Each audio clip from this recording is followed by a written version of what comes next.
कुठे आहेस, कधी येणार आहेस, किती वेळ झाला, आणि अशा छोट्या छोट्या गोष्टींमध्ये नुक्स काढणे, वैतागलेल्या आवाजामध्ये ही तुमची आई कायम बोलत असेल तर हा व्हिडिओ तुमच्यासाठी. तत्पूर्वी तुम्ही व्हिडिओ पूर्ण बघा.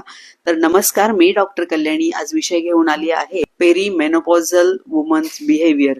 सर्वांनाच माहिती आहे की स्त्रियांना दर महिन्याला पाळी येत असते. 45 ते 55 वयोगटामध्ये ही पाळी नॅचरल पद्धतीने स्टॉप होते.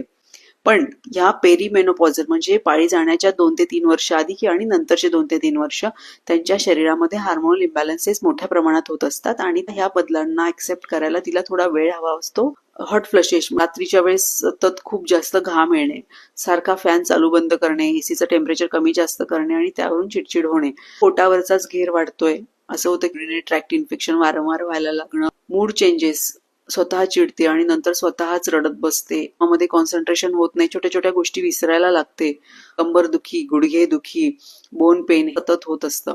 स्त्रियांचा सर्वात जिव्हाळ्याचा विषय, स्किन मध्ये बरेच चेंजेस दिसायला लागतात, ड्राय व्हायला लागते, रिंकल्स यायला लागतात, पर पिगमेंटेशन होऊ शकतं या काळात आणि केसांची थिनिंग होऊ शकते, केस खूप पातळ होतात, गळायला लागतात.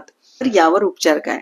सर्वात प्रथम नॅचरल ट्रान्झिशनल फेज आहे, स्लोली ऍक्सेप्टन्स होणार आहे. Omkar, meditation, pranayama, regular exercises, nutritional food supplements घेणे, तसेच आपला डाएट व्यवस्थित वेळेवर जेवण करणे, जंक फूड अवॉइड करणे. आपल्या शरीरातला हा बदल ऍक्सेप्ट करायला तिला आपल्या भावनिक आधाराची पण गरज असते. सर्व करूनही जर तुम्हाला त्रास अधिक होत असेल तर तुम्ही तुमच्या नजीकच्या आयुर्वेदिक डॉक्टरांचा सल्ला जरूर घेऊ शकतात. खूप चांगले उपाय यामध्ये सुचवलेले आहेत.